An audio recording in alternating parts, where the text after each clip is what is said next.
Today we'll converse about section 307 primarily and section 309 of the IPC and whatever else we could. But before coming to that, I just want to tell you a minor point under section 303 which provides for punishment for murder by a life convict. अगर कोई life imprisonment में है और वो murder commit कर देता है तो उसको क्या सज़ा होगी? तो 303 कहते हैं उसको मौत की सज़ा होगी. पर इस पर ज़्यादा एलैबोरेशन नहीं है. क्यों नहीं है? Because this section has been struck down by the Supreme Court in Mittu versus State of Punjab. Citation है AIR 1983 Supreme Court page number 473. You need to write it down in your bare acts.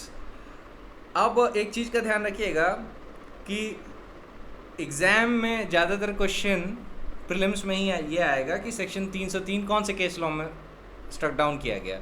So you need to remember this case Mittu versus state of Punjab. Now that we are done with this minor point, I just want to start with attempt to murder. It says whoever does any act with such intention or knowledge. ये इस पे ध्यान दीजिएगा. मतलब कोई भी अगर कोई ऐसी एक्ट करता है ऐसे इंटेंशन और नॉलेज के साथ और ऐसे सर्कमस्टेंसेस में and under such circumstances that if he by that act causes death he would be guilty of murder. तो इस पार्ट तक अभी तक फोकस करिए. ये कह रहा है कि अगर कोई भी पर्सन एक एक्ट करता है ऐसे इंटेंशन और नॉलेज से कि अगर वो डेथ कॉज कर देता, किया नहीं है, कर देता, तो मर्डर का दोषी होता. तो इन that situation he would be punishable under 307 of the IPC. एक इलस्ट्रेशन देता हूँ. A doesn't like B at all. He wants to succeed to the property of B, so he plans murder of B. One day B is out in the market. A comes with a loaded revolver and shoots at B. B dodges the bullet and escape unharmed. A is apprehended by the authorities. Now in this situation, what would your view be had A had accomplished his purpose of murder of B? Murder होता. अगर वो B को गोली पड़े जाती, it would have been called murder in that situation. Culpable homicide तो वो होता नहीं, it would have been murder. तो ऐसी सिचुएशन में चूंकि अल्टीमेट ऑब्जेक्टिव अचीव नहीं हुआ है, पर जिस इंटेंशन और नॉलेज के साथ और जिन सर्कमस्टेंसेस में एक्ट की गई थी वो वैसी थी कि अगर डेथ कॉज हो जाती तो मर्डर के लिए दोषी होता ए. तो this would be called attempt to murder. ठीक है. अब इसका पनिशमेंट क्या बताया गया है? पनिशमेंट दिया गया है he shall be punished with imprisonment for either description of a term which may extend to 10 years and also fine. 10 साल और एंड ऑल्सो फाइन. और हिंदी में यूज़ कर रहा था मैं. So in English it is which may extend to 10 years and shall also be liable to fine. And shall also be liable to fine. It means both of the things are there. Similarly, if the hurt is caused by this act, then the offender shall be liable either to imprisonment for life or to such punishment as herein before mentioned. मतलब अगर hurt cause हो जाती, late us suppose जैसे हमारे illustration में ए ने जैसे B पे गोली चलाई, बी डॉज तो कर रहा था पर गोली लेट अस सपोज उसके हाथ को इंजर करते हुए चली गई, उसके हाथ में इंजरी हो गई. अब यहाँ पे बी को हर्ट हो गई है, तो अब ए के ऊपर कौन सा सेंटेंस पड़ेगा? अब उसका सेंटेंस इम्प्रिजनमेंट फॉर लाइफ तक जा सकता है because now hurt is caused. So this is attempt to murder. I think it should be fairly easier to understand when you understand the topic of murder and culpable homicide, because attempt is what? Attempt is only that thing that can in a sense be called penultimate. एक sense में बात कर रहा हूँ. हालांकि मैं attempt general सिंप्लिसिटर की बात नहीं कर रहा, मैं एक बहुत ही लूज एक्सप्रेशन यूज़ कर रहा हूँ कि अटैम्प्ट एक तरीके से पेनल्टीमेट एक्ट होता है कि अगर अचीव हो जाता मान लीजिए ऑब्जेक्ट तो मर्डर का ऑफेंस होता. लेकिन क्योंकि अचीव नहीं हो पाया ड्यू टू वन रीज़न और द अदर, तो वहाँ पे अटेम्प्ट टू मर्डर के लिए पनिशमेंट होगा. क्योंकि एक्ट जो की गई है वो ऐसे इंटेंशन और नॉलेज और इन सर्कमस्टेंसेज में की गई है कि अगर अल्टीमेट ऑब्जेक्टिव अचीव हो जाता which was death of B, तो वो मर्डर का दोषी होता है ए. लेकिन क्योंकि अल्टीमेट ऑब्जेक्टिव अचीव नहीं हो पाया पर इंटेंशन और नॉलेज तो दिख गया ना, और इंटेंशन और नॉलेज दिख गया So even though B has escaped due to his luck or for some other reason, that doesn't mean that A is liable for no offense. A is liable for attempt to murder, और उसको सज़ा हो सकती है 10 साल की, साथ में फाइन, और अगर बी को हर्ट कॉज हो गई उस अटेम्प्ट के दौरान, then that may extend to imprisonment for life as well. फिर तो 10 साल तक की भी सज़ा हो सकती है और इम्प्रिजनमेंट फॉर लाइफ तक भी जा सकती है. That is all about 307. अब इसका एक सेकेंड पार्ट है, वो कहता है अटेम्प्ट्स बाय लाइफ कन्विक्ट. वो कहता है कि when any person offending under this section is under sentence of imprisonment for life, he may the hurt is caused be punished with death. तो इम्प्रिजनमेंट फॉर लाइफ वालों के लिए अगर वो कोई अटेम्प्ट कॉज करते हैं विच इज़ पनिशेबल अंडर 307 और उससे हर्ट कॉज होती है, तो उनको डेथ तक की सज़ा दी जा सकती है. ध्यान रखिएगा जो शब्द यूज़ है ना, वो शैल विद डेथ नहीं लिखा है, वो may if the hurt is caused be punished with death. तो यहाँ पे मे शब्द यूज़ हुआ है. इट मीन्स कोर्ट के पास अभी भी डिस्क्रेशन है कि चाहे तो वो दे या ना दे. तो generally it doesn't happen, and usually courts will often resort to imprisonment for life or some other rigorous imprisonment or some other form of punishment, but not death. So we are done with the section part as far as it's concerned. थोड़ा सा हमने 307 के बारे में जब हम लोग 511 simplicity deal कर रहे थे तब भी डिस्कस किया था. So now let me tell you one thing जो important है कि क्या injury on the victim is sine qua non for conviction under 307 IPC. ये इशू है. Is injury on the victim sine qua non for conviction under 307. क्या अगर victim पे कोई इंजरी नहीं हुई है या उसकी बॉडी पे कोई इंजरी नहीं हुई तो क्या 307 में कन्विक्शन नहीं हो सकता? ये एक इशू है.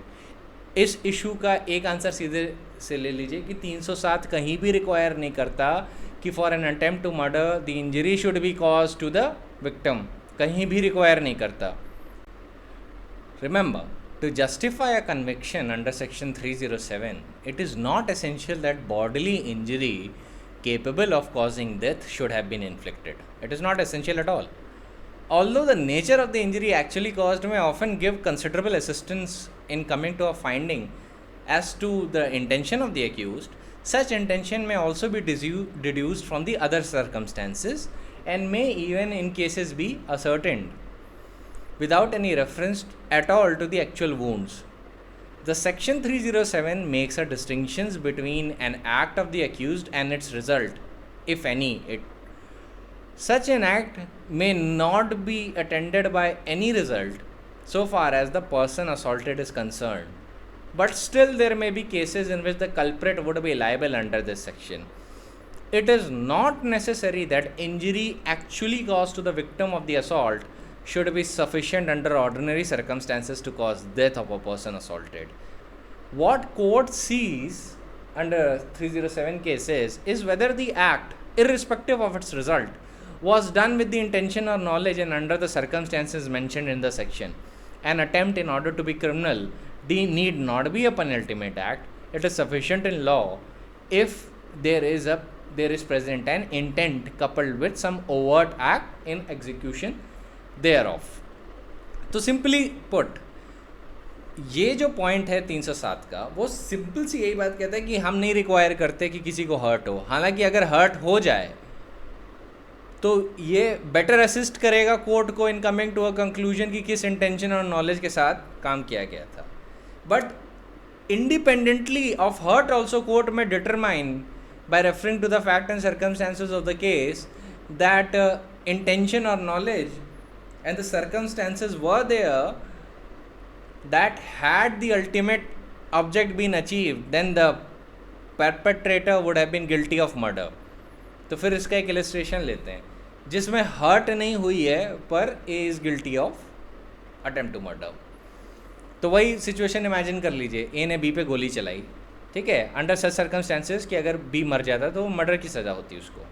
अब हुआ क्या, जब ए ने बी पे गोली चलाई तो बी ने डॉच कर ली, गोली जाके दीवार में लग गई. ठीक है, गोली जाके दीवार में लग गई. अब वो जब धंस गई, ए को इवेंचुअली अप्रीहेंड किया गया, उनको अरेस्ट किया गया। फिर पुलिस ऑफिसर्स ने इन्वेस्टिगेशन की, एक्सपर्ट रिपोर्ट देखी, फिर वो बुलेट निकाली, फिर बैलिस्टिक रिपोर्ट कोर्ट के सामने प्रेजेंट की और एक से एक एविडेंस प्रोड्यूस किए कोर्ट के सामने। तो कोर्ट जो है ना, ये टोटलिटी ऑफ द सर्कमस्टेंसेस को देखते हुए क्या बोलेगा? कोर्ट बोलेगा कि देखिए, गोली जो चलाई थी ए ने, ये साबित हो गया कि ए ने गोली चलाई थी, इसके आई विटनेस भी हैं, इसका क्या कहते हैं डॉक्यूमेंट्री एंड एक्सपर्ट एविडेंस भी है। तो जब उसने गोली चलाई तो गोली अगर बी को लग जाती तो बी मर जाता। प्रैक्टिकली अगर आप कोर्ट में जाएंगे तो कोर्ट में थोड़ा एक्सपर्ट एविडेंस भी लिया जाता है और अगर कोई आई विटनेस है तो उसको भी एग्जामिन किया जाता है। तो अगर जब कोर्ट ये सारे टोटलिटी ऑफ द सर्कमस्टेंसेस देखता तो बहुत आसान है उसके लिए इन्फर करना कि हाँ, अगर वो गोली सच में बी को लग जाती तो बी मर जाता, तो ऐसे में ए को मर्डर की सज़ा होती। तो क्या अगर ए का डिफेंस काउंसिल ये पॉइंट उठाएगा कि विक्टिम की बॉडी पे कोई इंजरी नहीं है तो 307 में कन्विक्शन नहीं हो सकता, तो क्या वो पॉइंट कोर्ट अलाउ करेगा स्टैंड करने के लिए? नहीं करेगा। This point is categorically held in state of Maharashtra versus Balram Patil, volume number 2, Supreme Court cases 1983, page number 28। वहाँ पे बोल दिया था, to justify conviction under 307 it is not necessary that injury capable of causing that should have been inflicted. ये तो ज़रूरी है ही नहीं, क्योंकि कहीं भी 307 नहीं डिमांड करता कि injury which is capable of causing that should have been inflicted. वो अलग बात है कि अगर इंजरी इन्फ्लिक्ट हो जाए तो कोर्ट आराम से वो कंक्लूजन निकाल सकता है, बट दैट डजंट मीन वो उसी इंजरी पर डिपेंड है, वो और भी सर्कमस्टेंसेस देख सकता है to come to that conclusion. What the court has to see is whether the act, irrespective of its result, was done with the intention or knowledge and under such circumstances which are mentioned under 307. Similarly, there was this case that was reported in 2005, State of MP versus Salim. What did the Supreme Court said on this point? It said that it is sufficient to justify a conviction under 307 if there is present an intent coupled with some overt act in execution thereof. It is not necessary that bodily injury capable of causing death should have been inflicted. The section makes a distinction between act of the accused and its result. The court has to see whether the act, irrespective of its result, was done with the intention or knowledge and the circumstances as is mentioned under this section. Therefore, an accused charged under 307 cannot be acquitted merely because the injuries inflicted on the victim were in the nature of simple hurt. अब आपको मैंने murder पे case law दिया होगा, Mangesh versus state of Haryana, Mangesh versus state of Maharashtra. उसमें क्या लिखा था कि in order to determine that the accused person had the intention to kill, that the accused person had the intention to commit murder, उसके लिए weapons, fact and circumstances और बहुत सारी चीज़ें देखी जाएंगी। आप वो केस लॉ भी यूज़ कर सकते हैं इन ऑर्डर टू डिटरमाइन कि क्या अटेम्प्ट टू मर्डर कहलाएगा या नहीं। आप उस केस लॉ का यूज़ कर सकते हैं बहुत आराम से। So coming to another case law जो अटेम्प्ट से डायरेक्टली रिलेट करता है, वो है Jageram versus state of Haryana. It was reported in 2015, volume number 11, Supreme Court cases, page number 366. Here the Supreme Court says that for the purpose of conviction under 307, the prosecution has to establish first the intention to commit murder and second the act done by the accused. The burden is on the prosecution that the accused has attempted to commit murder of the prosecution complainant or witness. Whether the accused person intended to commit murder of another person would depend upon the fact and circumstances of each case. To justify a conviction under 307 of the IPC, it is not essential that a fatal injury capable of causing death should have been caused.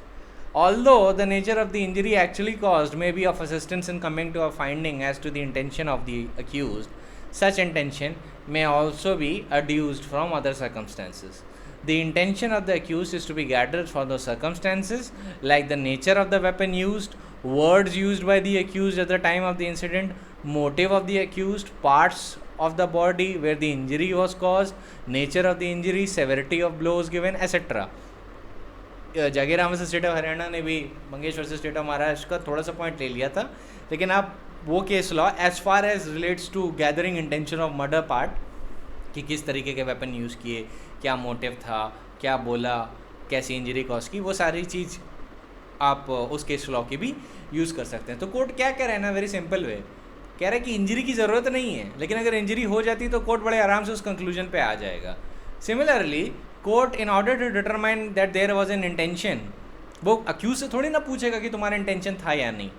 कभी भी intention का oral evidence नहीं लेता है court हमेशा fact and circumstances से generally infer करता है कि क्या इंटेंशन था। कंडक्ट बताता है, फैक्ट एंड सर्कमस्टेंसेस बताते हैं कि अक्यूज का क्या इंटेंशन था।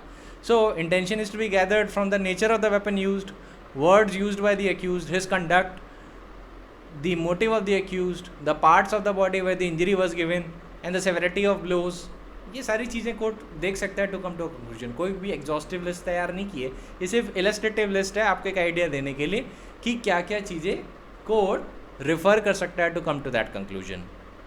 सिमिलरली 4 फरवरी 2019 को भी इसी पॉइंट पे बोला था सुप्रीम कोर्ट ने कि as far as attempt to murder goes, वहाँ पे सीधे बोल दिया था कि फॉरेंसिक और अदर एविडेंस ऑफ ग्रीवियस और life threatening hurt is not a sine qua non और an essential condition for the offence of attempt to murder under 307 of the IPC। The intention of the accused can be ascertained from the actual injury as well as from the surrounding circumstances. तो ये settled law है, ये position supreme Court ने कहीं पे भी unsettle नहीं की है और यही चल रहा है। Now that we are done with the case laws, let us read the illustrations, self explanatory हैं। A shoots Z with the intention to kill him under such circumstances that if death is ensued, A would be guilty of murder. A is liable for punishment under this section. Illustration B कहता है A with the intention of causing death of a child of tender years exposes it in a desert place. A has committed the offence defined by this section, though death of the child does not ensue। ये illustration याद रखिएगा, ये illustration बहुत आता है exam में, खास तौर से DJS में। इलस्ट्रेशन बी, इलस्ट्रेशन जनरली बेरैट के याद रखा करिए, वो आपको पेपर क्लियर करने में मदद करेंगे। Illustration C, A intending to murder Z buys a gun and loads it. A has not yet committed the offence. A fires the gun at Z.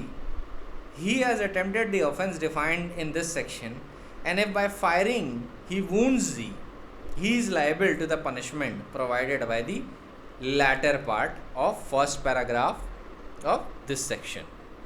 तो सिमिलरली आप जानते हैं कि जब तक ए अपने घर पे बंदूक रख के लोड करके रखा है, प्रिपरेशन की स्टेज है, अभी अटेम्प्ट की स्टेज नहीं आई है। अटेम्प्ट की स्टेज तब आती है जब वो सामने आ जाए और गोली चला दे और वो बच जाए जी। तो ऐसी सिचुएशन में यहाँ पे अटेम्प्ट की कैटेगरी में चला गया है, ये बहुत स्क्वायरली जा चुका है। तो वही यहाँ पे इलस्ट्रेशन सी कह रहा है कि पहली बात तो ये आपको प्रिपरेशन और अटेम्प्ट की स्टेज में एक डिफरेंस दिखा रहा है, और फिर साथ में कह रहा है कि अगर एक ही हरकत से जी को चोट लग जाती है, वूंड लग जाता है, तो उसको किस पार्ट में सज़ा होगी, पहले कह रहा है पैराग्राफ के लास्ट पार्ट में, जहाँ पे इम्प्रिजनमेंट फॉर लाइफ तक का एक्सटेंशन दिया गया है। तो वही सिंपल सी बात है कि अगर हर्ट कॉज हो गई तो आपका 10 ईयर से इम्प्रिजनमेंट फॉर लाइफ तक सेंटेंस जा सकता है अलॉन्ग विद फाइन। ठीक है, फाइन तो होगा ही होगा। Then comes illustration D, A intending to murder Z by poison purchases poison, mixes the same with the food which remains in A's keeping. अभी ए के ही पास है। A has not yet committed the offence defined in this section. A places the food on Z's table or delivers it to Z's servant to place it on Z's table. A has committed the offence defined in this section. अब ये सारे illustration में आपको attempt के lecture में थोड़ा दे चुका था और समझा चुका था। अब देखिए, जब तक अपने पास वो रखा है, अभी ये प्रिपरेशन की स्टेज है। जब जैसे ही उसने वो पॉइजनड ड्रिंक अपनी पावर के बाहर किया to deliver or to take it to the location where, let us suppose, A is and where he intends, where Z is and where A intends that Z should commit, that Z should consume that poisoned drink। तो अगर वो अपनी power से जैसे ही उसने बाहर किया वो poisoned drink, so in that situation preparation की स्टेज ख़त्म, अब अटेम्प्ट की स्टेज शुरू हो गई है। और जैसे ही उसने ये किया, the moment he parts with that poison drink in order to get that drink to be delivered to Z, in that situation this is attempt हो गया है यहाँ पे। अगर यहीं पे पकड़ लिए गए तो 307 की सज़ा हो जाएगी। अब 308 क्या कहता है? 308 कहता है attempt to commit culpable homicide, whoever does an act with such an intention or knowledge and under such circumstances that if he by that act caused death he would be guilty of culpable homicide not amounting to murder and shall be punished with imprisonment for either the description of a term which may extend to 3 years or with fine. तो मतलब 3 साल तक की सज़ा हो सकती है, या फाइन भी हो सकता है, या दोनों ही हो सकते हैं. सो दैट इज़ अ डिस्क्रिप्शन. हमेशा ध्यान रखिएगा, एंड फाइन एंड और फाइन में डिफरेंस होता है. एंड फाइन का मतलब है कि सेंटेंस के साथ फाइन लगेगा ही लगेगा, और फाइन का मतलब है कि कोर्ट चाहे तो फाइन दे के भी छोड़ सकता है. प्रैक्टिकली छोड़ते नहीं है, जनरली सेंटेंस देते हैं, बहुत ही स्पेशल कंसिडरेशंस पे फाइन दे के छोड़ देते हैं अगर कन्विक्ट कर दिया इस सेक्शन में. तो 308 ये कह रहा है कि कोई भी पर्सन जब ऐसी एक्ट करता है विद सच इंटेंशन और नॉलेज और ऐसे सर्कमस्टेंसेस में कि अगर वो एक्ट कमिट हो जाती तो culpable homicide not amounting to murder की सज़ा होती, तो वो 308 में जाएगा अटेम्प्ट के लिए. ठीक है, सो वही चीज़ कह रहा है, but it is in relation to culpable homicide not amounting to murder. तो इसमें जो मैक्सिमम सज़ा है वो 3 साल तक की है, या फाइन या बोथ. और अगर हर्ट कॉज हो गई है तो मैक्सिमम सज़ा एक्सटेंड हो सकती है 7 साल तक, या फाइन या बोथ. ठीक है, ये याद रखिएगा. एक और चीज़ याद रखिएगा, ये ऑफेंस नॉन कंपाउंडेबल है. 308 it is a non compoundable offence. Now illustration. A on grave and sudden provocation fires a pistol at Z under such circumstances that if he thereby caused death, he would be guilty of culpable homicide not amounting to murder.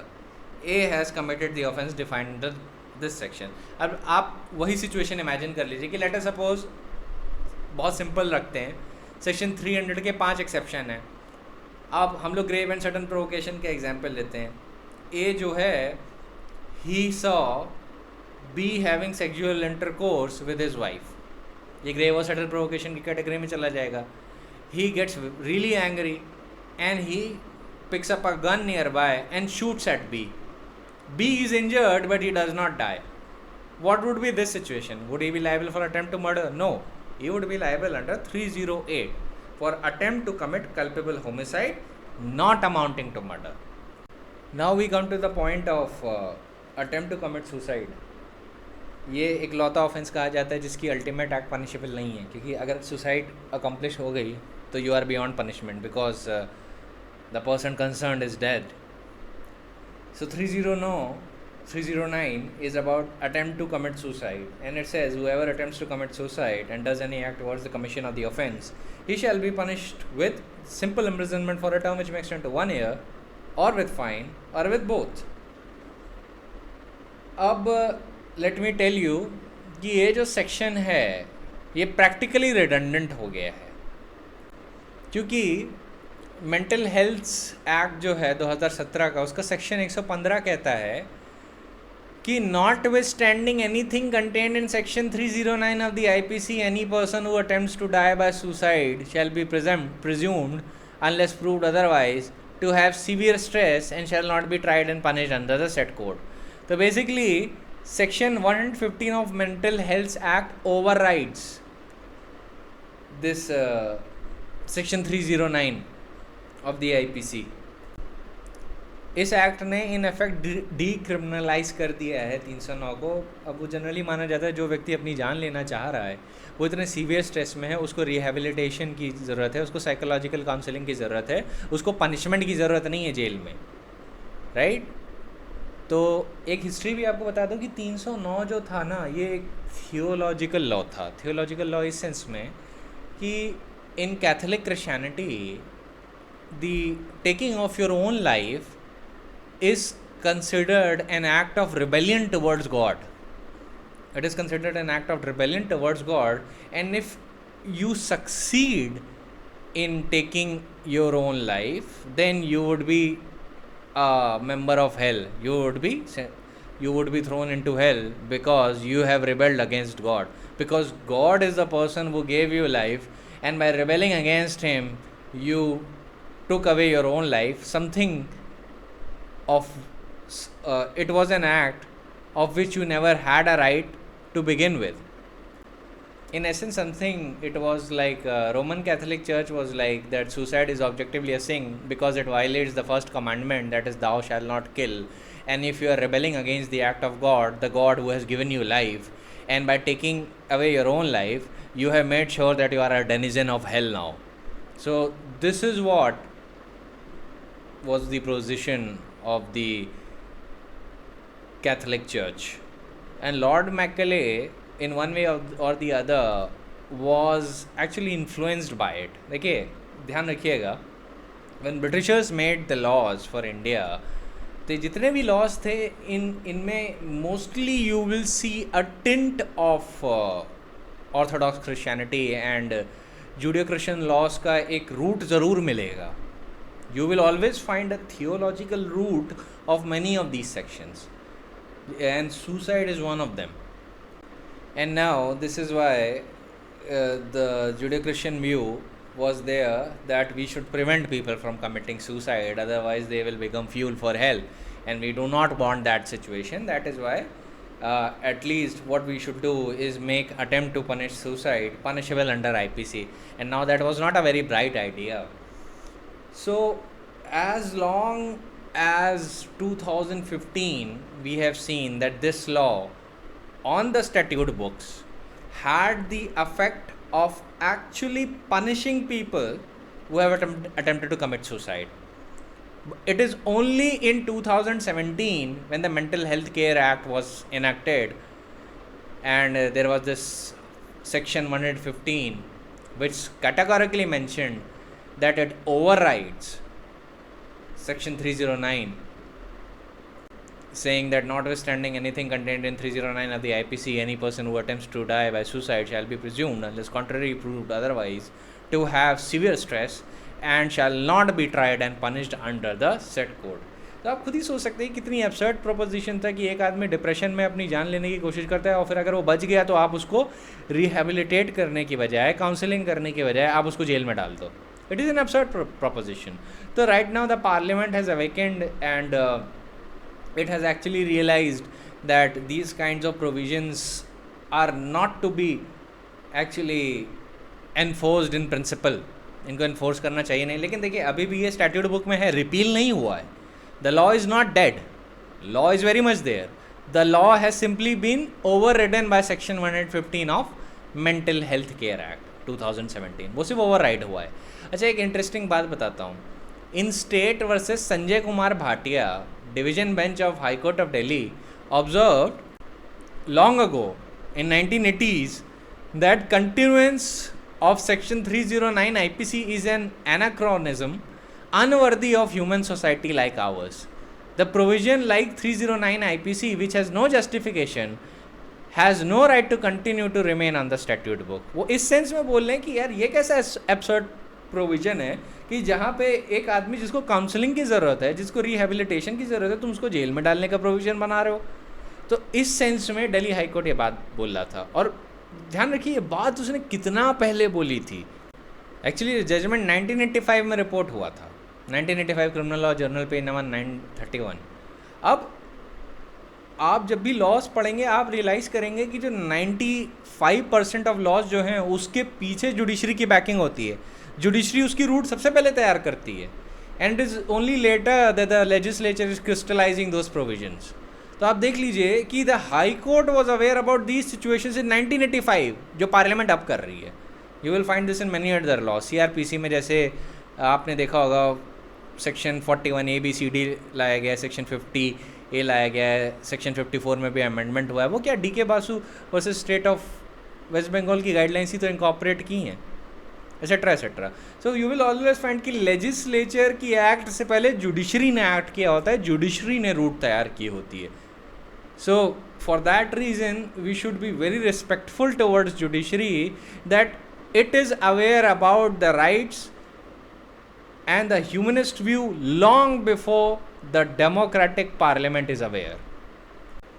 अब section 115 of mental health care act ने और क्या किया है, उसने एक government पे duty डाल दी है to make sure that to provide care treatment, rehabilitation to a person who is undergoing a severe mental stress and who have attempted to kill himself by suicide, and to reduce the risk of recurrence of an attempt to die by suicide. तो health care professionals को क्या direction दिए गए हैं? पहला step है assessment and triaging the emergency room. Step 2 is stabilizing the patient medically, surgically, providing necessary treatment. Third is medico-legal case registration depending on the severity, admission if required. Fourth step is mandatory psychiatric referral for required assessment, making diagnosis and the assessing the severity of stress and suicidal intent and treatment. And step 5 is informing the patient regarding section 115 of Mental Health Care Act. Step 6 is inquiry by the health team and police regarding section 109, section 108 and 116 of the IPC. ये देखने के लिए कहीं ऐसा तो नहीं जिस person ने सुसाइड अटेम्प्ट किया उसको किसी ने अबेट किया हो, ये भी देखने के लिए भी प्रोविजन है. और 7वां स्टेप है discharge planning and follow up care with medical, surgical and psychiatric team as per guidelines. तो ये कुछ हेल्थ केयर प्रोफेशनल्स को लेके गाइडलाइंस भी तैयार की हुई हैं. साथ में साइकियाट्रिक टीम जो होती है फिर वो एग्जामिन करती है ऐसे पेशेंट को, उसको एंटी डिप्रेसेंट टैबलेट्स देती है, उसको रिहेबिलिटेट करती है, काउंसलिंग करती है उसकी, etcetera etcetera. And then when it show that such kind of incident would not reoccur, then they let him be free. ध्यान दीजिएगा, लेकिन ये ज़रूर देखा जाता है कहीं ऐसा तो नहीं जिस पर्सन ने सुसाइड अटेम्प्ट किया उसको किसी ने अबेट तो नहीं किया सुसाइड के लिए. That is also to be seen by these doctors. ये भी उससे अंदर से बात निकलवाएंगे कि भाई तुम किस लिए सुसाइड करना चाहते थे, किसी ने अबेट किया, किसी ने फोर्स किया, क्या किसी ने कंपेल किया, किसी ने इंस्टिगेट किया. ये सारी चीज़ें फिर वो भी पता करते हैं और साइकोलॉजिकल इवैल्यूएशन करते हैं. उस पर रजिस्ट्रेशन भी होता है, एक मेडिको लीगल केस रजिस्टर होता है. तो ये एक चीज़ था जो मैंने आपको प्रैक्टिकल पॉइंट ऑफ व्यू से बता दिया. अब आपके एग्जाम के पॉइंट ऑफ व्यू से क्या रेलेवेंट है, सिंपल सा बात बताता हूँ. एक केस है P Rathinam versus Union of India. अब यहाँ पे 2 जजेस की बेंच ने सबसे पहले 309 आईपीसी को अनकॉन्स्टिट्यूशनल घोषित कर दिया था and said it is violative of article 21 because they said that article 21 includes the right to die. अब ये जो उनकी पोजीशन थी ये P Rathinam versus Union of India में थी. उसके बाद जजमेंट आया Gian Kaur versus state of Punjab का. Gian Kaur versus state of Punjab में 5 जजेस की बेंच थी, मतलब कॉन्स्टिट्यूशनल बेंच थी. और उसने क्या बोला, उसने सिंपली इतनी बात बोली कि section 309 IPC is not violative of article 14 और 21 ऑफ द कॉन्स्टिट्यूशन. और ध्यान रखिएगा ज्ञान कौर में 2 सेक्शंस क्वेश्चन में थे जिनकी कॉन्स्टिट्यूशनैलिटी क्वेश्चन की जा रही थी. अबेटमेंट ऑफ सुसाइड के लिए भी क्वेश्चन किया जा रहा था और अटेम्प्ट टू सुसाइड के लिए भी. अब जो पिटिशनर था सुप्रीम कोर्ट के सामने ज्ञान कौर में, उसने पी रथीनाम का हवाला दे के बोला था कि देखिए जब अटेम्प्ट टू सुसाइड ही पनिशेबल नहीं है तो अबेटमेंट टू सुसाइड कैसे पनिशेबल हो सकता है. इनका कन्विक्शन हो गया था अबेटमेंट टू सुसाइड को लेके. सुप्रीम कोर्ट ने जो जजमेंट था P Rathinam versus Union of India उससे टोटली डिसएग्री किया और बोला कि 306 along with section 309 of the IPC are constitutional. तो जो भी जजमेंट ये व्यू रखते हैं कि that section 309 is unconstitutional, they are not correct, and the correct conclusion is that section 309 is constitutional along with section 306 of the IPC, that is abatement for suicide. अच्छा, P Rathinam में क्यों struck down कर दिया गया था ये भी बता दूँ आपको. पी रथीनाम में जो आर्ग्यूमेंट किया था काउंसिल्स ने वो ये बोला था कि article 21 has a positive content and it is not merely negative in its reach. उसमें कई आर्ग्यूमेंट्स ये हुए थे आर्टिकल 14 को भी लेके कि देखिए इसमें पॉजिटिव एस्पेक्ट भी है, नेगेटिव भी एस्पेक्ट भी है. तो जो सुप्रीम कोर्ट के जो 2 जजेस की बेंच थी वो इम्प्रेस हो गई इन सारे आर्ग्यूमेंट से. और फ्रीडम ऑफ स्पीच को भी लेके उसमें एक आर्ग्यूमेंट हुआ था और बोला कि life does not mean mere animal existence but it is a right to live with human dignity embracing the quality of life. तो इन एनालॉजीज़ को ड्रॉ करते हुए सुप्रीम कोर्ट ने बोल दिया था पी रथीनाम में कि logically it must follow that right to live would include right not to live, मतलब राइट टू डाई. कि मतलब अगर जीने का अधिकार है आर्टिकल 21 में तो ये भी तो अधिकार होगा ना, उसका नेगेटिव भी तो होगा right not to live.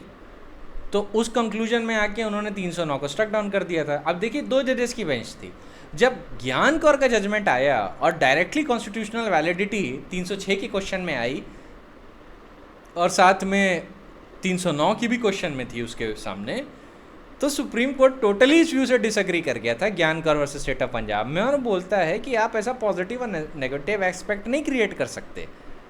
Simply supreme court ही बोल देता है कि right to die is not included in article 21 and surely it can not be pressed into article 21 by having recourse to article 14। तो 309 is not violative of article either 14 और 21। तो इसमें constitutional validity upheld हुई थी। तो आपको क्या याद रखना है? आपको ये याद रखना है कि किस में स्ट्रक डाउन हुआ था और किस में जो 309 है उसकी कॉन्स्टिट्यूशनलिटी अपहेल्ड की गई थी, क्योंकि अब बदल बदल के प्रीलिम्स में क्वेश्चन आने लगे हैं। एक क्वेश्चन ये आता है कि किस में स्ट्रक डाउन किया गया था, तो वो P Rathinam versus Union of India है। एक सवाल ये आता है किस में ये बोला गया था कि the right to live does not include right to die. ये लाइन किस में बोली गई थी?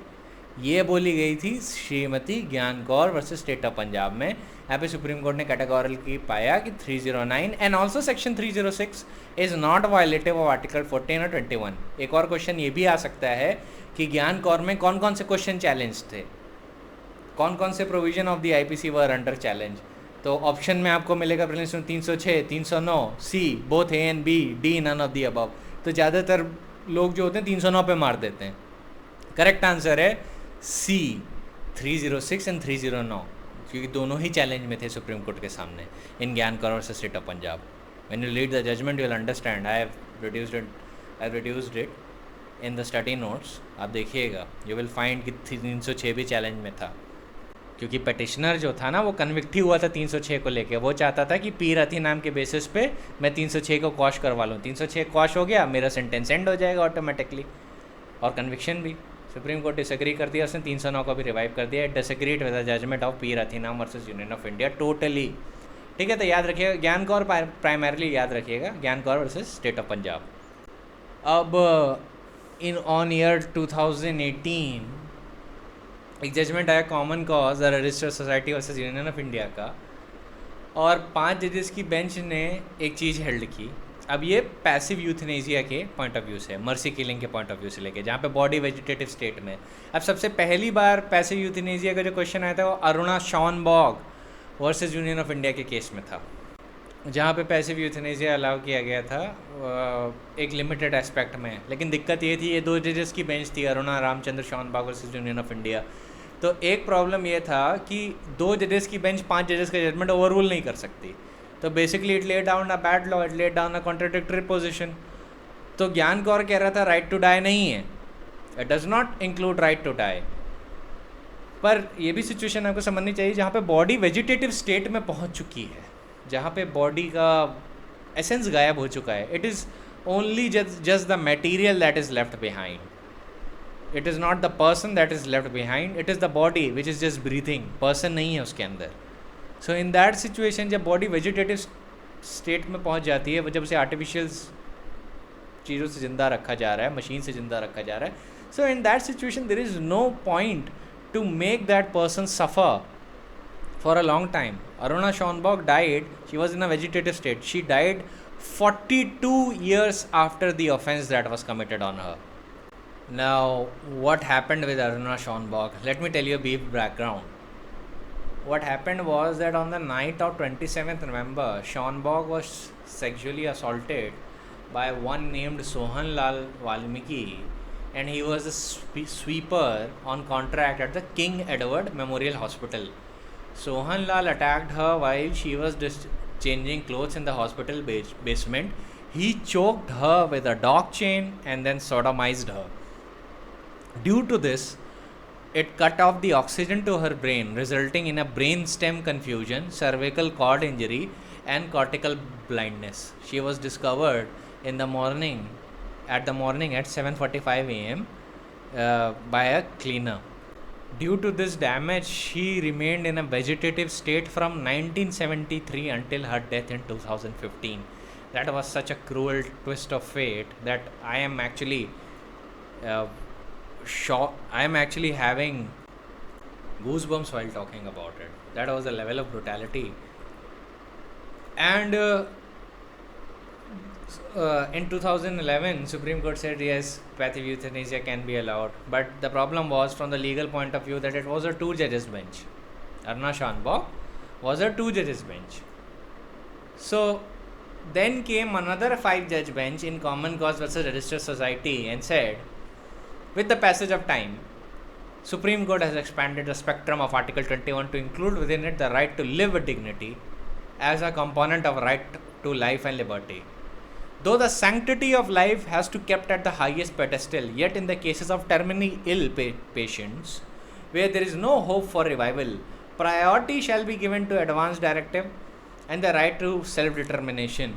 In the absence of advance directive, the procedure provided by the judgment is to be applicable, and the right to life and liberty as is envisaged under Article 21 of the Constitution would be meaningless unless it encompasses within its sphere individual dignity. So the right under Article 21 is the right to die with dignity as well. ये भी right है, पर ये किन situation में है? The right to die with dignity. अगर right to live with dignity है तो right to die with dignity is also there. ये सुप्रीम कोर्ट ने इस केस में माना, और ये सिर्फ टर्मिनली इल पेशेंट्स के लिए हैं, ये उन लोगों के लिए हैं वो are under a vegetative state. तो या तो वो एडवांस डायरेक्टिव क्रिएट करके चले जाएं, अगर एडवांस डायरेक्टिव नहीं है तो फिर पैसिव यूथनेसिया अलाउ किया जा सकता है, और फिर आपको सुप्रीम कोर्ट ने जो इस केस में जो डायरेक्शंस दिए हैं उनको फॉलो करना होगा. अब देखिए, सुसाइड के मैटर पे कोई आपसे कॉमन कॉज रजिस्टर्ड सोसाइटी का सवाल नहीं पूछने वाला. आपसे वो इतना पूछ सकता है कि right to die with dignity किधर आया, तो उसके लिए आपको Common Cause versus Union of India का जजमेंट याद रखना है.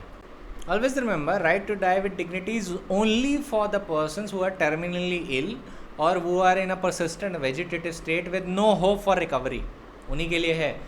तो अच्छा, अब लिविंग विल क्या होती है? Living will is a written document that allows the patient to give explicit instructions in advance about a medical treatment to be administered, or when he or she is terminally ill or no longer able to express informed consent, then it includes authorizing their family to switch off the life support in case the medical board declared that they are beyond medical help. जहाँ पे medical board ने बता दिया कि अब this person cannot be revived, ये सिर्फ artificially जिंदा है, तो एडवांस में ऐसा व्यक्ति जब let us suppose he is in possession of his senses, then in that situation में एक एडवांस डायरेक्टिव, एक लिविंग विल बना के जा सकता है कि जस्ट इन केस अगर ऐसी पोजीशन उसकी हो जाए तो वो एक पर्सन को नॉमिनेट कर दे या पूरी फैमिली के मेंबर्स को नॉमिनेट कर दे कि जब मेडिकल बोर्ड कह दे कि अभी वेजिटेटिव स्टेट में इनकी रिकवरी का कोई चांसेस नहीं, तो वो लोग कंसेंट दे सकते हैं कि इनका लाइफ सपोर्ट आप विड्रॉ कर लीजिए.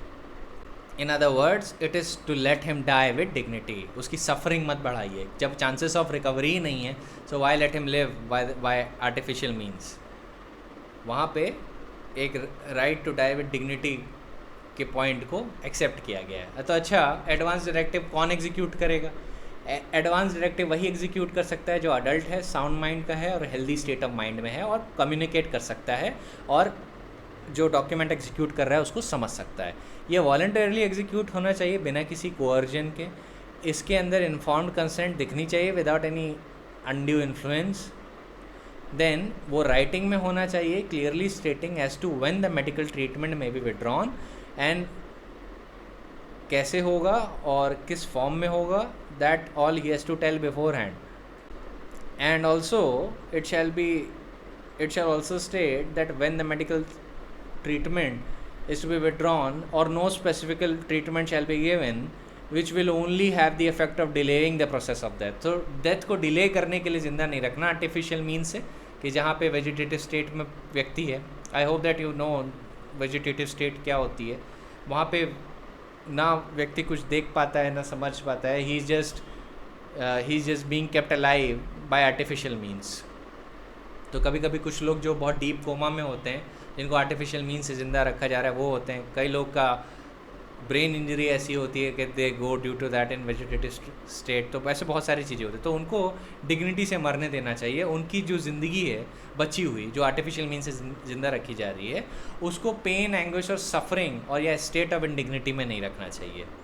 एक चीज़ का ध्यान रखिएगा, जो डॉक्यूमेंट रिकॉर्ड होके प्रिजर्व होता है, जुडिशल मैजिस्ट्रेट फर्स्ट क्लास के पास जाता है और उसी के सामने एग्जीक्यूटर और अटेस्टिंग विटनेसेस जो होते हैं वो अटेस्ट करते हैं। एक उसकी कॉपी जुडिशल मैजिस्ट्रेट अपने ऑफिस में रखता है, एक कॉपी क्या कहते हैं registry of the jurisdictional court, district जज के कोर्ट में जाती है, और उसका डिजिटल फॉर्म भी तैयार किया जाता है साथ में।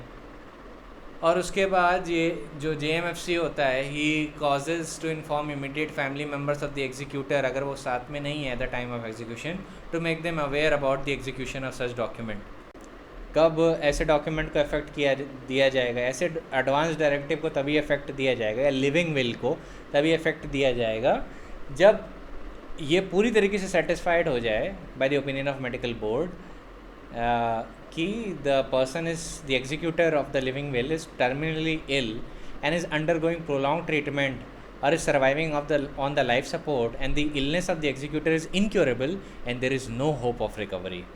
जब ये यूनानिमस ओपिनियन आ जाता है तभी एडवांस डायरेक्टिव या लिविंग विल एग्जीक्यूट की जा सकती है कि लाइफ सपोर्ट विड्रॉ कर लीजिए।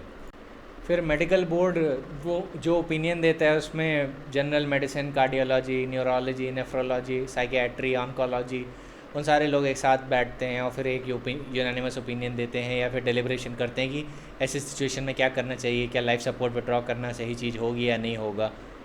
और एक बार उन्होंने यूनानिमस ओपिनियन दे दिया तो उसके बाद जो डॉक्टर कंसर्न होता है, जो उस टर्मिनली इल एग्जीक्यूटर की देखभाल कर रहा है, वो फिर उसके फैमिली मेम्बर को जो ऑथराइज्ड हैं लिविंग विल में कि यही लोग कंसेंट देंगे to withdraw the life support, उनको इन्फॉर्म करेगा।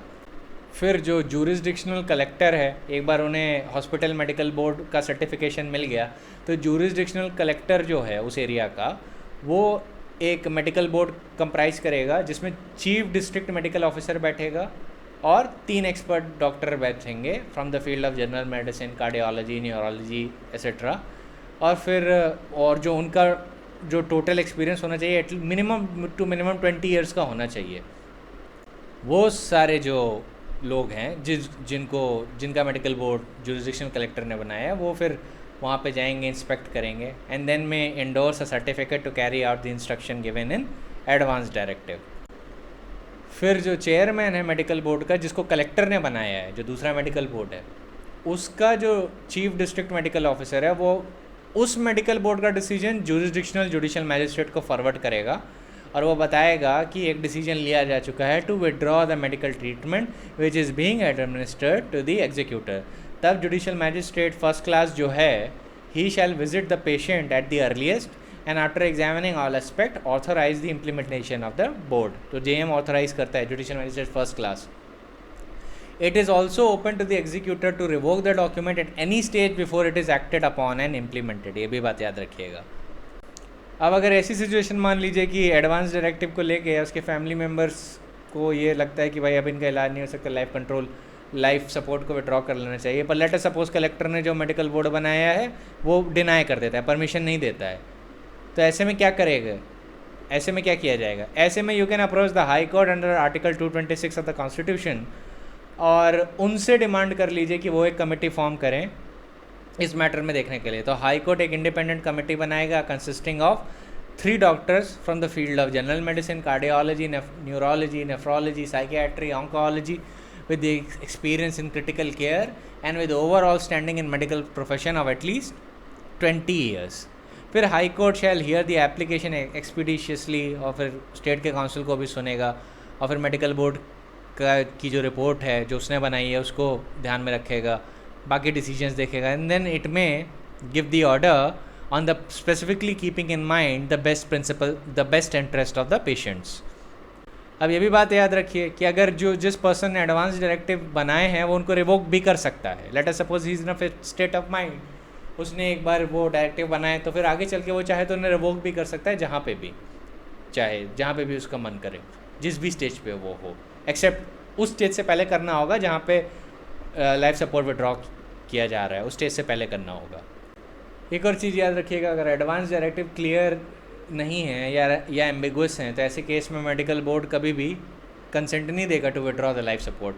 वो विल को बहुत, एडवांस डायरेक्टिव को बहुत ध्यान से पढ़ेंगे, जिसको लिविंग विल भी कहते हैं, और फिर वो बोल देंगे कि अगर ये एम्बिगुअस है या समझ में नहीं आ रहा है कि क्या जो एग्जीक्यूटर था उसका सच में इंटेंशन था कि उसको लाइफ सपोर्ट विड्रॉ कर लिया जाए? अगर वो पाते हैं कि ये यहाँ पे एक्सप्रेस कंसेंट नहीं है तो they will not give the consent to withdraw the life support. अब उस सिचुएशन में क्या करेंगे जहाँ पे एडवांस डायरेक्टिव है ही नहीं? तो ऐसी सिचुएशन में अगर पेशेंट टर्मिनली इल पाया जाता है और जहाँ पे उसके साइंस ऑफ रिकवरी नहीं है, वो वेजिटेटिव स्टेट में है, तो फिर हॉस्पिटल अपना एक मेडिकल बोर्ड बनाएगा। वही मेंबर्स होंगे जो अभी तक मैंने बताए, नेफ्रोलॉजी एसेट्रा एसेट्रा, और फिर इन सारी चीज़ों का एक प्रो एंड कॉन्स देखेगा कि लाइफ सपोर्ट रखना चाहिए या नहीं रखना चाहिए। अपनी मीटिंग के मिनट्स रिकॉर्ड करेगा और उसके बाद एक कंसेंट देगा कि what is the appropriate decision to take in this case. फिर हॉस्पिटल बोर्ड जो है अपना जो डिसीजन है और जो प्रोज एंड कॉन्स जो उसने डिसाइड किए हैं, जो बताए हैं और जो देखे हैं, वो फैमिली मेम्बर से शेयर करेगा। फैमिली मेम्बर्स को समझाएगा कि इस केस में विड्रॉ कर लेना चाहिए लाइफ सपोर्ट या नहीं विड्रॉ करना चाहिए। और फिर उसके बाद अगर family member consent in writing दे देते हैं तो हॉस्पिटल मेडिकल बोर्ड को that you may withdraw the life support, तब आगे का कोर्स ऑफ एक्शन लिया जा सकता है। ये पहले तो प्रिलिमिनरी स्टेप है। उसके बाद क्या होगा? उसके बाद कलेक्टर फिर से वही मेडिकल बोर्ड बनाएगा जो मैंने अभी मेंशन किया, जिसमें चीफ डिस्ट्रिक्ट मेडिकल ऑफिसर होगा, चेयरमैन होगा, प्रोसीजरल सेफगार्ड्स वही रहती हैं, ये लोग होंगे। फिर वो इंडिपेंडेंटली इंक्वायर करेंगे, फिर अपना एक सर्टिफिकेट देंगे, फिर वो मेंबर्स ऑफ द फैमिली से भी डिस्कशन करेंगे, उनसे मेडिकल पेपर शेयर करेंगे, उनको ओपिनियन बताएंगे, प्रोज एंड कॉन्स बताएंगे, and then they will come to a conclusion. जो जुडिशियल मैजिस्ट्रेट फर्स्ट क्लास है, एक बार ये जो कलेक्टर ने जो मेडिकल बोर्ड बनाया है, अगर वो कह देते हैं कि येस कि this is a fit case where the life support can be withdrawn, तो जुडिशियल मैजिस्ट्रेट पेशेंट को विजिट करेगा, जुडिशियल मैजिस्ट्रेट फर्स्ट क्लास, और मेडिकल रिपोर्ट्स को वेरीफाई करेगा, एग्जामिन करेगा कंडीशन पेशेंट की, फैमिली मेम्बर से डिस्कशन करेगा, और अगर वो सेटिस्फाई हो जाता है तो मेडिकल बोर्ड के डिसीजन को एंडोर्स करेगा, और अगर नहीं सेटिस्फाई होता है तो रिफ्यूज़ कर देगा। अब एक सिचुएशन ये भी हो सकती है कि जो दूसरा मेडिकल बोर्ड बना है वो डिसएग्री कर जाए हॉस्पिटल के मेडिकल बोर्ड से। ऐसी सिचुएशन में आप क्या कर सकते हैं? हाई कोर्ट जा सकते हैं अंडर आर्टिकल 226। फिर हाई कोर्ट वही कमेटी बनाएगा, फिर उनकी सारी चीज़ें देखेगा, and then come to a conclusion. तो बेसिकली यही एडवांस डायरेक्टिव का होना और ना होने की गाइडलाइंस हैं, और passive euthanasia in essence allow कर दिया जा चुका है। तो अरुणा शॉनबॉग में इसकी नींव रखी गई थी। Common Cause versus Union of India ने उसको बहुत प्रॉपरली एक्सपैंड कर दिया है और पूरा प्रॉपरली गाइडलाइंस तैयार करके दी हैं, और बोला है ये गाइडलाइंस तब तक इफेक्ट में रहेंगी जब तक पार्लियामेंट इस मैटर पे लॉ नहीं बना देती है। So as long as the parliament is not making a law on this topic, these guidelines are in force. ठीक है, तो पैसिव यूथनेसिया की ये गाइडलाइंस हैं। कॉन्स्टिट्यूशनल लॉ का ये क्वेश्चन है, ये आएगा ज़रूर। अगर कॉन्स्टिट्यूशनल लॉ आर्टिकल 21 में क्वेश्चन आएगा तब होगा ये, उसमें सीधे क्वेश्चन आ सकता है elaborate on right to life with dignity. IPC में इतना नहीं आएगा, आईपीसी में इसका पासिंग सा क्वेश्चन आ सकता है, प्रीलिम्स में आ सकता है, बट ये गाइडलाइंस आप पढ़ लीजिएगा, it is very essential for you, ध्यान में रखिएगा। तो फ्रेंडली फॉर्मेट में है। So as far as suicide is concerned यही था। Now we move on to the next section. Now next section is thug. आप सुनते होंगे लोग एक दूसरे को बहुत बोलते रहते हैं, अरे ये तो बहुत बड़ा ठग है। ठग की डेफिनेशन आज सुनिए। Whoever at the time after passing of this act shall have been habitually associated with any other or others for the purpose of committing robbery or child stealing by the means or accompanied with murder is a thug। तो ज़्यादातर लोग ठग को fraud समझते हैं। ठग की actual definition section 310 में दी गई है। वो क्या है? That a person who is habitually associated with committing robbery or child stealing accompanied with murder, that person is called a thug। ठग की डेफिनेशन याद कर लिए, कोई इसमें नुआंस नहीं है। अब सारे सेक्शन में नुआंस नहीं है। अब अगला जो नुआंस वाला सेक्शन आएंगे वो आई थिंक सेक्शन 375 होगा, और उसके बाद आपका वो है theft, criminal breach of trust, criminal misappropriation of property. यही आपके नुआंस सेक्शन बचे हैं, बाकी उसमें कुछ ज़्यादा और नुआंस नहीं है आईपीसी में। फिर पनिशमेंट क्या है ठग का? सीधे imprisonment for life. Then we come to causing miscarriage, section 312। It says whoever voluntarily की डेफिनेशन कहाँ दी गई है? सेक्शन 39 में। तो वॉलंटरली शब्द आप आईपीसी में जहाँ भी देखें सेक्शन 39 आपके दिमाग में आ जाना चाहिए। The definition of voluntarily is that a person is said to cause an effect voluntarily when it causes by the means where he intends to cause it, or by the means which he knew or had a reason to believe to likely to cause it. ठीक है, ये definition है, तो always remember, इसको मैं elaborate कर चुका हूँ इन दी अर्लियर शुरुआती के लेक्चर्स में.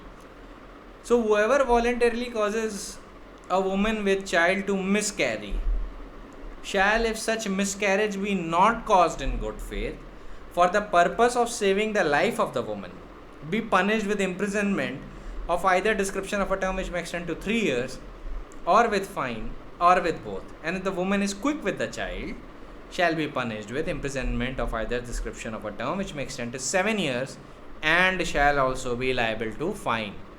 What does the expression quick with child means? It means that the stage of pregnancy is at that stage where the movements of the fetus have been felt. That is called a stage where you can say that a woman is quick with the child. ठीक है, where the movements of the fetus can be felt. Mostly this happens during 15th or 16th week after conception, mostly. Although some women may develop it earlier and some women later, but usually, generally, around 90% of the cases, it's like 15th or 16th week after conception. So, remember, if the woman is quick with child and the miscarriage is caused voluntarily, then the punishment is, the punishment may go upwards to 7 years and shall also be liable to fine. But if the woman is not quick with the child, the punishment can be 3 years of punishment can be of a sentence which may extend to 3 years, or with fine, or with both. ठीक है, 3 साल तक जा सकता है, fine भी दिया जा सकता है, या दोनों ही दिया जा सकता है. अब एक चीज़ को ध्यान रखिएगा, ये जो मिसकैरेज वाले प्रोविजंस है ना, इसको पढ़ा जाता है medical termination of pregnancy act 1971 के सेक्शन नंबर 3 के साथ, जहाँ पे लिखा है when the pregnancies may be terminated by registered medical practitioners. अगर ये एक्ट ना होती ना, तो अगर कोई भी मेडिकल प्रैक्टिशनर मिसकैरेज करवाता तो वो 312 में लाइबल हो जाता है, या 313 एज द केस में B.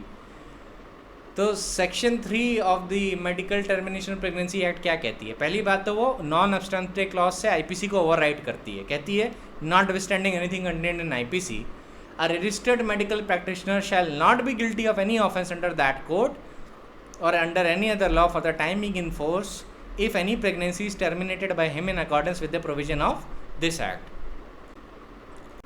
Now, the very section says, section 3 of Termination of Medical Pregnancies Act, Medical Termination of Pregnancies Act says that that pregnancy may be terminated by a registered medical practitioner when the length of the pregnancy does not exceed 12 weeks, if such medical practitioner is, or where the length of the pregnancy exceeds 12 weeks but does not exceed 20 weeks if not less than 2 registered medical practitioners are of the opinion formed in good faith that continuance of pregnancy would involve risk to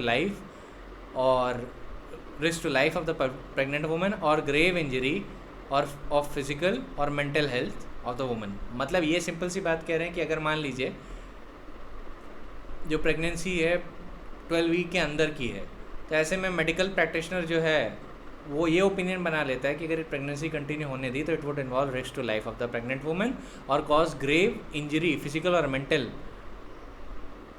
to that particular woman. तो ऐसे केस में medical pregnancy जो pregnancy है उसे terminate कर सकता है. वाइल अगर जहाँ पे 12 वीक से ज़्यादा हो गया है पर 20 वीक्स के अंदर है, तो 2 मेडिकल प्रैक्टिशनर्स को इस बारे में ओपिनियन देना पड़ेगा. ठीक है, इसी पॉइंट पे. एक दूसरा ग्राउंड ये है जो ये ओपिनियन बना सकते हैं along with that continuance of pregnancy would involve a risk to life of the pregnant woman और कॉज ग्रेव इंजरी फिजिकल और मेंटल टू हर. दूसरा ग्राउंड ये है उनके पास that there is a substantial risk that if a child was born, it would suffer from physical and mental abnormalities and be seriously be handicapped. ठीक है, ये second ground है. इस पे भी ओपिनियन बना के डिपेंडिंग ऑन द सिनेरियो कि कितने मेडिकल ऑफिसर्स रिक्वायर हैं. अगर 12 वीक से ज़्यादा हो गया है, 20 वीक से कम, तो 2 रजिस्टर्ड मेडिकल प्रैक्टिशनर्स चाहिए. अगर 12 वीक के अंदर है तो ये जो ओपिनियन जो बनाना है फर्स्ट और सेकेंड क्लॉज में, तो एक मेडिकल प्रैक्टिशनर चाहिए. अब इसकी 2 एक्सप्लेनेशन में है. पहली एक्सप्लेनेशन ये है कि if the pregnancy has been caused due to rape, एक एक्सप्लेनेशन 1 है ऑफ सेक्शन 3 वो कहती है if it has been caused due to rape then in that situation it shall be presumed to constitute grave injury to the mental health of the pregnant woman. Explanation 2 कहती है whether pregnancy occurs as a result of failure of any device or method used by a married woman or her husband for the purpose of limiting number of children, an anguish caused by such unwarranted pregnancy may be presumed to constitute grave injury to the mental health of the pregnant woman. ये भी एक presumption है जो वो लोग presume कर लेंगे medical practitioners. अब in order to determine continuance of pregnancy would involve risk of injury of health, तो उसमें प्रेग्नेंट वुमेन के जिस एनवायरनमेंट में वो रहती है, जिस सर्कमस्टेंसेस में रहती है, उनको भी देखा जाएगा. और जनरली इवन दो ये ओपिनियन मेडिकल प्रैक्टिशनर्स बना सकते हैं कि that would be harmful for the mental और physical health of the women, पर फिर भी वुमेन की कंसेंट लेनी ज़रूरी है. No pregnancy shall be terminated except with the consent of the pregnant women. उसकी कंसेंट लेनी बहुत ज़रूरी है. And let us suppose the women has not attain the age of 18 years और वो has attain the age of 18 years is a lunatic, तो जो pregnancy terminate होगी उसमें गार्डियन की कंसेंट लेनी बहुत ज़रूरी है इन राइटिंग. अब ये जो सेक्शन है ये सिर्फ तभी अप्लाई, ये जो एक्ट है पूरी की पूरी तभी अप्लाई करेगा जब पर्सन एक मेडिकल प्रैक्टिशनर है. अगर वो मेडिकल प्रैक्टिशनर नहीं है and he acts under this act तो उसको प्रोसिक्यूट कर दिया जाएगा अंडर सेक्शन 312 और 313 एज द केस में बी, उसके लिए वो प्रोसिक्यूट हो जाएगा. तो ध्यान रखिएगा कि आप जब भी आईपीसी के वाले प्रोविज़न पढ़ेंगे ना, कॉजिंग मिसकैरेज वाले, ये आपको इस एक्ट के साथ ज़रूर पढ़ने हैं so that you have a knowledge that is class apart from the rest of the law students. जब आपको दो एक्ट्स के पॉइंट ऑफ व्यू से पूरी सिचुएशन पता होती है देन आपकी क्लास बाकी से काफ़ी अलग हो जाती है. So coming to the section, कोई नुआंस नहीं है इसमें, वैसे इसमें सिंपल सी इतनी बात है, स्ट्रेट फॉरवर्ड है. अब 312 की एक्सप्लेनेशन कहती है women who causes herself to miscarry is within the meaning of this section. एक वुमेन जो खुद ही का मिसकैरेज करवाती है she is also within the meaning of section 312, वो भी सेक्शन 312 के परव्यू में आती हैं. अब सेक्शन 313 पे आते हैं, causing miscarriage without women's concern. So whoever causes miscarriage of the offence defined in the last preceding section without the consent of the woman, whether the woman is quick with the child or not, he shall be punished with imprisonment for life or imprisonment for a term which may extend to 10 years and shall also be liable to fine. तो बिना consent के अगर miscarriage किया तो 10 साल तक सज़ा हो सकती है, साथ में फ़ाइन होगा और वो इम्प्रिजनमेंट फॉर लाइफ तक जा सकता है. अब आते हैं सेक्शन 314 पे. वो कहता है death caused by act done with an intent to cause miscarriage.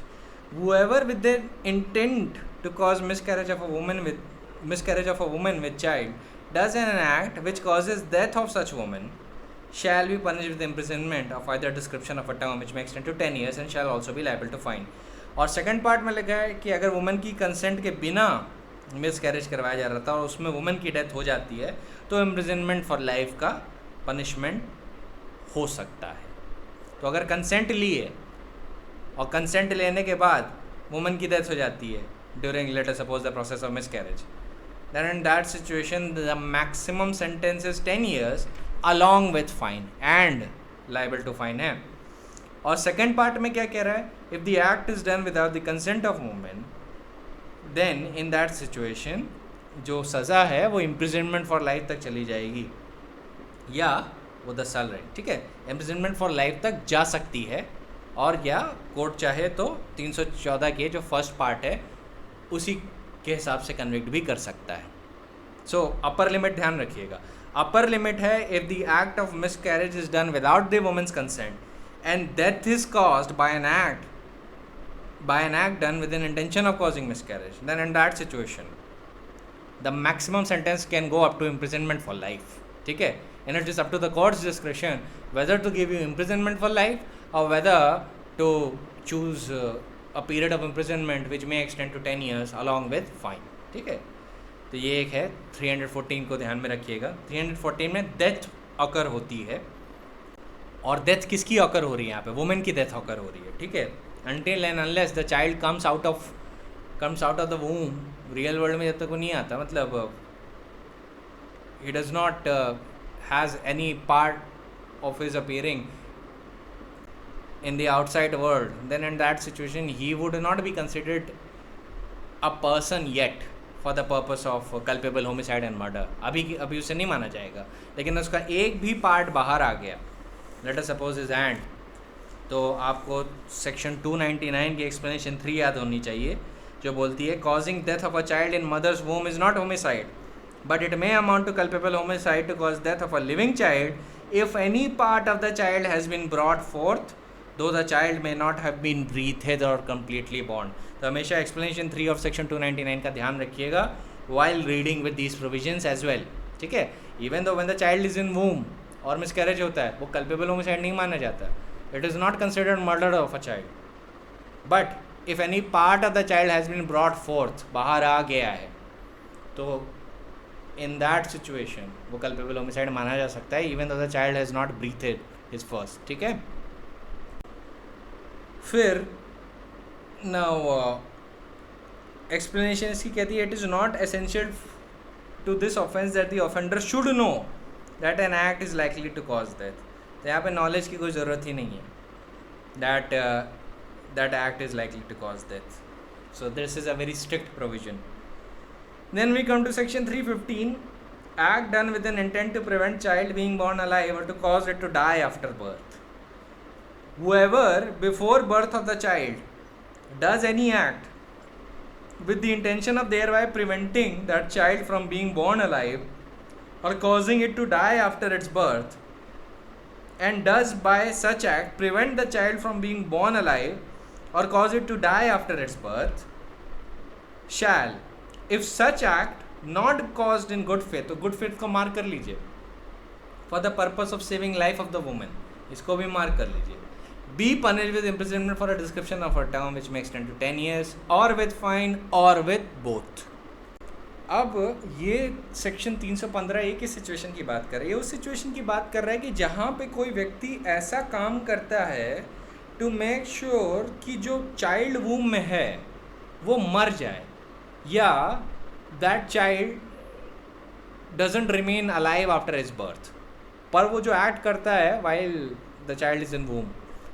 So simply जब कोई भी व्यक्ति ऐसा कोई एक्ट करता है जिससे वो चाहता है कि जो बच्चा है वो ज़िंदा बाहर ना आए वूम से, और या अगर वो अगर वूम से बाहर आए तो ही शुड डाई इमीडिएटली, तो ऐसी सिचुएशन में उसका पनिशमेंट 315 में होता है.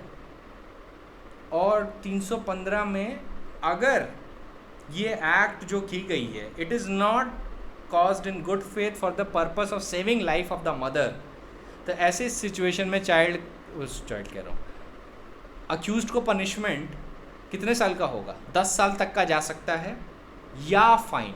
देखिए यहाँ पे और फाइन है, एंड फाइन नहीं है, और फाइन है, और विद बोथ. तो यहाँ पे कोर्ट के पास 3 ऑप्शन है, या तो 10 साल में से किसी का भी पीरियड चूज़ कर ले, 9 साल, 8 साल, 5 साल, 1 साल, डिपेंडिंग ऑन द डिस्क्रिप्शन, या वो फाइन दे के छोड़ दे, या वो दोनों ही इम्पोज कर दे, इम्प्रिजनमेंट भी और फाइन भी. That is up to the court. ठीक है, तो हमेशा एंड फाइन एंड और फाइन का ध्यान रखिएगा. अब हम आते हैं सेक्शन 316 पे. इट इज़ अब सेक्शन 316 और 317 काफ़ी इंपॉर्टेंट है, तो इन पे ध्यान दीजिएगा. प्रीलिम्स के पॉइंट ऑफ व्यू से ज़्यादा इंपॉर्टेंट है, मेंस में तो आपसे कोई पूछने नहीं वाला ये. सेक्शन 316 में लिखा है causing death of a quick unborn child by an act amounting to culpable homicide. Whoever does any act under such circumstances that if he thereby caused death, he would be guilty of culpable homicide, and does by such act causes death of a quick unborn child, shall be punished with imprisonment of either description of a term which may extend to 10 years and shall also be liable to fine. मतलब 10 साल तक का imprisonment and fine है यहाँ पर. ठीक है, इसका ध्यान रखिएगा. अब इलस्ट्रेशन पढ़ेंगे, आपको इलस्ट्रेशन से ही सिचुएशन क्लियर हो जाएगी. वो women being quick with the child की डेफिनेशन याद रखिएगा, क्योंकि यहाँ पे death of a quick unborn child की बात की गई है. मतलब प्रेगनेंसी एटलीस्ट 15 to 16 वीक में है, and the women can feel the movement in the foetus. तो इलस्ट्रेशन कहता है A knowing that he is likely to cause death of a pregnant woman does an act which if it cause the death of the woman would amount to culpable homicide. The woman is injured but does not die. But the death of a quick unborn child with which she is pregnant is thereby caused. A is guilty of the offence defined under this section. तो मतलब A का intention pregnant woman को late us suppose मारना था, और वो जो act होती अगर वो वुमेन की डेथ कॉज कर देती तो वो culpable homicide not amounting to murder कहलाती। तो ऐसी सिचुएशन में अगर उसकी एक्ट से वुमेन मरती नहीं है बट जो क्विक अनबॉर्न चाइल्ड है जो उसके वूम में वो मर जाता है, तो ऐसी सिचुएशन में 316 का पनिशमेंट मिलेगा। ठीक है, और 316 में क्या पनिशमेंट है? It may extend to 10 years and shall also be liable to fine. ठीक है, now we come to section 317। अब ये 317 जो सेक्शन है, you have to understand it along with the illustration that you just read under section 307। तो आप जब भी 317 पढ़ेंगे आप इसको 307 के इलस्ट्रेशन बी के साथ पढ़िएगा, क्योंकि कभी कभी प्रीलिम्स में अप्लाइड स्टेट्स में क्या होता है ना कि 307 के बी के इलस्ट्रेशन को मिला के आपको 317 का भी सवाल पूछा जा सकता है कि वो आपको एक मिक्स्ड क्वेश्चन दे देंगे जिसमें 317 के भी एलिमेंट शामिल होंगे और 307 के भी एलिमेंट शामिल होंगे, और पूछेंगे कि इनमें से किन किन ऑफेंसेस में प्रोसिक्यूशन हो सकता है। वो ऑप्शन में 307 भी होगा, 317 में होगा, थर्ड ऑप्शन होगा कि both A and B, fourth option होगा नन ऑफ द अबव। तो ऐसी सिचुएशन में आपको फैक्ट्स को एनालाइज करके ये देखना है कि क्या 317 और 307 के एलिमेंट सेटिस्फाई हो रहे हैं, तब आप चूज़ करेंगे ऑप्शन जहाँ पे बोथ ए एंड बी का ऑप्शन हो, जहाँ पे बोथ 307 और 317 के एलिमेंट्स मिल रहे हो। Why am I saying that?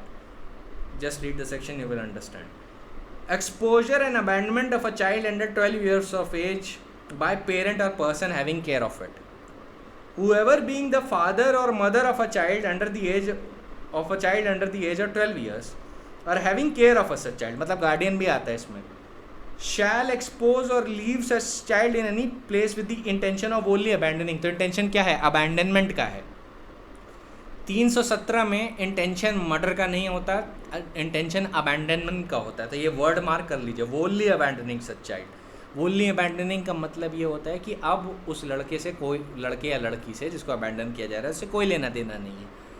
तो वोनली अबैंडनिंग एक्सप्रेशन का क्यों यूज़ हुआ?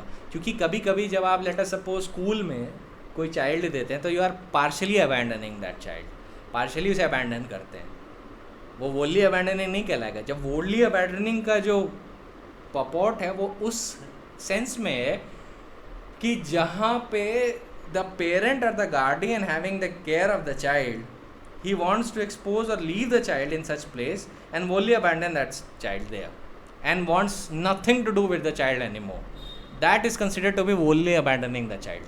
ठीक है, एक तरीके से उसको let us suppose अनाथ करवा देना कि भाई मैं इसको यहाँ छोड़ के चला जा रहा हूँ, अब ये भगवान भरोसे है या अपनी किस्मत के भरोसे है, that is up to him।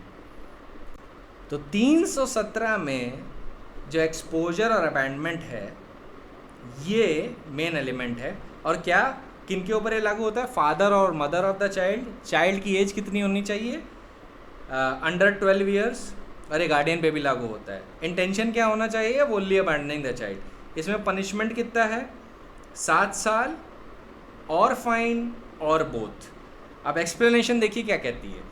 This section is not intended to prevent the trial of the offender for murder or culpable homicide as the case may be if the child dies in the consequence of exposure। अगर इस exposure की वजह से बच्चा मर गया तो a person can be prosecuted for murder, ठीक है, या culpable homicide as the case may be। अब आप ये सोच रहे होंगे कि जो illustration B था वहाँ पे तो attempt to murder माना गया। illustration B को ध्यान से देखिए। A with the intention of causing death of a child of tender years exposes it in the desert place, तो अबैंडन कर रहा है। पर यहाँ पे इंटेंशन क्या है उसका? Intention to cause death of a child है। 317 में क्रूशियल इंटेंशन क्या है? इंटेंशन है वोनली अबैंडनिंग द चाइल्ड। तो इस वजह से यहाँ पे दो अलग अलग ट्रीटमेंट है। 307 में अबैंडनमेंट का इंटेंशन था to cause death of a child, इसीलिए उसको मान लो डेजर्ट में छोड़ दिया या ओशन के बीचों बीच अगर चाइल्ड को उतार दिया तो चाइल्ड मर जाएगा उस एक्सपोजर की वजह से। तो ऐसे केस में let us suppose due to some grace of God और some supervening circumstances the child does not die, then such a person who has exposed the child or abandoned a child in such a harsh environment, he can be punished under 307. But for the applicability of section 317, the requisite intention that is made punishable is the exposure or abandonment of a child with the intention of wholly abandoning him, पूरी तरीके से abandon करने का. और फिर ये father mother और guardian पे अप्लाई करता है और चाइल्ड की एज 12 साल के नीचे होना चाहिए. So of course there is a difference between the two. वहाँ पे मेन इंटेंशन था इलस्ट्रेशन बी में to cause death of a child, वहाँ पे मेन इंटेंशन वो था. यहाँ पे मेन इंटेंशन है वोनली abandoning. So keep this difference in mind. Now I come to section 318, concealment of birth by secret disposal of dead body. Whoever secretly burying or otherwise disposing of a dead body of a child, whether such child die before or after during his birth, intentionally conceals. अब ये intentionally conceals को mark कर लीजिए और endeavors to conceal को mark कर लीजिए. The birth of the child shall be punished with the imprisonment of either description of a term which may extend to 2 years or fine or with both. तो ये I think very self explanatory है कि let us suppose there is an unmarried woman, she has given a birth to a dead child. Let us suppose due to some unfortunate circumstances and due to the fear of societal reprisal and societal comments, she makes sure to conceal the birth of such a dead child, and let us suppose disposes of in a very abandoned location or disposes it off in a cemetery, the dead remains of the child, disposes of in a garbage bin, because ऐसे भी instances हुए हैं बहुत सारे India में भी और waste में भी. It is not something which is peculiar to India. This has occurred in the United States and UK a lot. So in that situation ये जो intentional concealment और endeavor to conceal the birth of the child है, इसको punishable किया गया है. इसको punishable कितने टर्म से किया गया है? जो 2 साल तक जा सकता है. इसमें फ़ाइन का भी पनिशमेंट हो सकता है या दोनों ही हो सकता है. कोर्ट चाहे तो फ़ाइन दे के भी छोड़ दे, कोर्ट चाहे तो 2 साल तक की सज़ा दे और फाइन भी साथ में लगा दे. That is up to the court. ठीक है. So that is section 318. Now from tomorrow we will start with hurt, और हर्ट के बाद फिर हम एक सीक्वेंस में चलेंगे. Eventually we land on offences against women. अब नेक्स्ट बड़ा टॉपिक होगा ऑफेंसेस अगेंस्ट वुमेन, फिर नेक्स्ट बड़ा टॉपिक होगा थेफ्ट, फिर criminal breach of trust, cheating, और आई थिंक उसके बाद आईपीसी में छोटे छोटे सेक्शंस रह जाते हैं. फिर एक सेडिशन वाला कर लेंगे, 121 वाला कर लेंगे, फिर 193 वाला बीच में कर लेंगे. मेजॉरिटी ऑफ द आईपीसी हो जाएगी फिर इवेंचुअली. अब ये चीज़ें बहुत तेज़ चलने लगेंगी क्योंकि मोस्ट नुआंस सेक्शंस थे वो अब हो चुके हैं. ठीक है. So that is all for today. I will meet you tomorrow.